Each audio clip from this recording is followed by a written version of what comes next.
Ibu, Bapak, Saudara-saudara, para suster, rekan-rekan yang terkasih, membaca bacaan Injil hari ini, ya, saya jadi teringat akan kisah di tempat ini, ya, di Samadhi, Klender, ya, pada bulan Juni, Juli lalu, ya, ketika kasus Delta sedang ganas-ganasnya. Ya.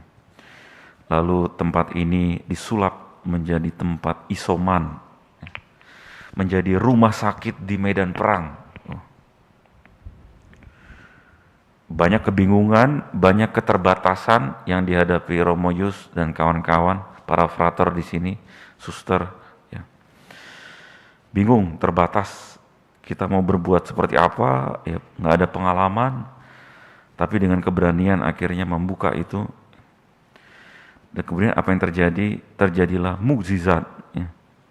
Bantuan mengalir tiada henti. Ya. Makanan, obat-obatan, ya. Oksigen, dan sebagainya. Ya. Datang begitu saja. Ya. Dan banyak orang kemudian menjadi sembuh. Ya. Menjalani perawatan di sini, kemudian bisa pulang kembali ke keluarga.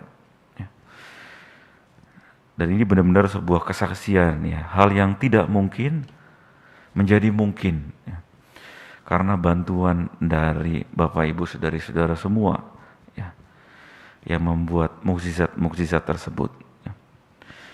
Nah, hari ini Injil yang sudah familiar, ya, yang sudah sering kita dengar dalam perayaan liturgi, ya, bahwa yang tidak mungkin menjadi mungkin dalam kuasa Tuhan.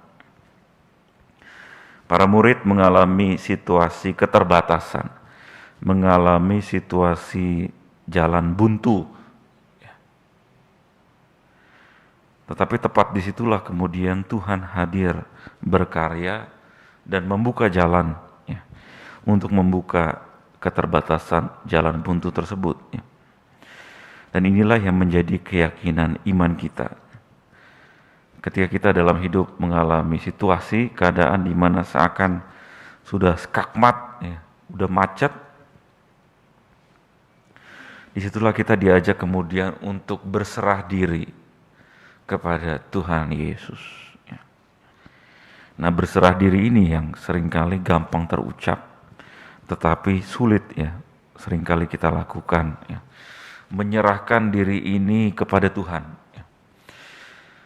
Ketika dalam pengalaman sakit, lagi isoman, lagi positif COVID misalnya, berserah diri sama Tuhan, ya mungkin sebuah pergumulan, ya, pergulatan yang gak gampang. Ya. Karena saya juga pernah mengalami itu, ya, ketika saya COVID. Ya. Menerima pengalaman saya sakit, menerima pengalaman harus diasingkan, ya, selama 2 minggu. Nggak ketemu siapa-siapa, ya karena memang bisa menular, ya. Tetapi disitulah kemudian saya bisa merasakan, ya, mukjizat Tuhan, ya, lewat orang-orang di sekitar saya, ya. Berserah diri ya nggak gampang, ya. Menerima pengalaman sakit itu, ya, lalu kemudian karena saya sakit, waktu itu saya masih di paroki, ya. Karena saya sakit, kemudian gereja juga harus tutup, ya kan, 2 minggu. Dan itu membawa rasa bersalah juga, ya. Karena saya kemudian umat tidak bisa ke gereja. Ada perasaan bersalah juga yang muncul. Nah, ini berkawan dengan pengalaman seperti itu memang sebuah pengalaman yang gak mudah. Tapi disitulah kita diajak untuk berserah diri, latihan berserah diri kepada Tuhan di tengah penyakit, di tengah kesulitan, kesusahan hidup yang kita alami. Ini menjadi sulit karena seringkali kita punya hasrat, ya, kita punya kemauan. Yang pengen terjadi itu yang sesuai dengan keinginanku, sesuai dengan kemauanku.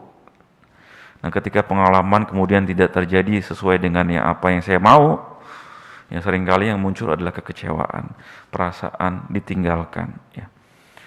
Sedangkan Tuhan punya rencana terbaik bagi hidup kita yang seringkali, ya, mungkin tidak kita pahami di awal, ya, tetapi itulah yang mesti kita jalani.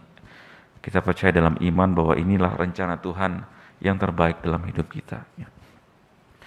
Dan dalam situasi pandemi COVID ya sekarang ya mulai naik lagi ya, Omikron ya mulai naik lagi setelah kemarin sempat flat. Ya. Muncul lagi ketakutan, kekhawatiran ya di tengah kita. Ya, dalam komunitas ini ya, di rumah Bapak Ibu semua, mungkin ada saudara-saudari anggota keluarga yang sedang sakit, sedang isoman di kamar atas, yang negatif di kamar bawah, ya. Hidup dalam was-was, takut, ya, takut tertular juga. Disitulah Bapak Ibu saudara-saudara kita diajak ya oleh Injil hari ini menyerahkan diri pada pertolongan Tuhan. Ya.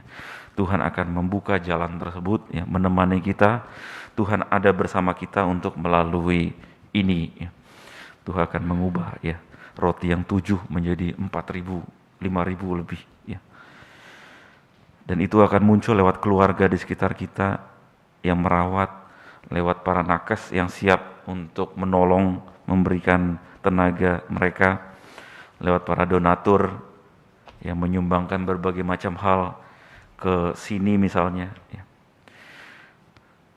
Dan kita juga dukung dengan doa. Ya. Doa bagi mereka yang sedang menderita, sedang sakit, agar segera dipulihkan, mendapat kekuatan, ya, mendapat kedamaian spiritual ya, untuk menjalani situasi ini. Dan bagi kita semua yang masih sehat, ya, supaya Tuhan membimbing kita, menguatkan kita, menjauhkan kita dari mara bahaya. Oleh karena itu, mari kita mohon rahmat hari ini, mohon rahmat agar kita mampu berserah diri pada Tuhan, ya.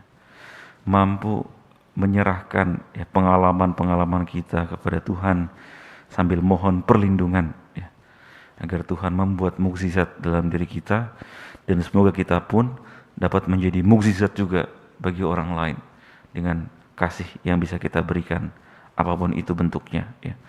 Mukjizat-mukjizat kecil yang bisa kita berikan kepada orang-orang di sekitar kita. Ya.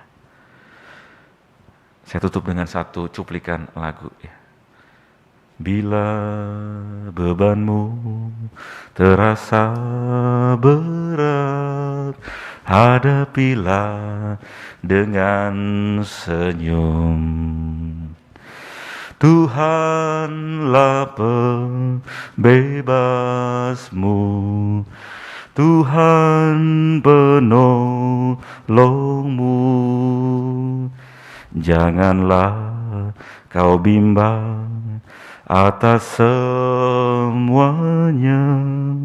hadapilah dengan senyum. Semoga berkat Tuhan senantiasa melimpahi kita semua, memberikan kita kekuatan supaya kita tetap dapat menghadapinya dengan senyuman. Tuhan Yesus memberkati. Amin. Amin.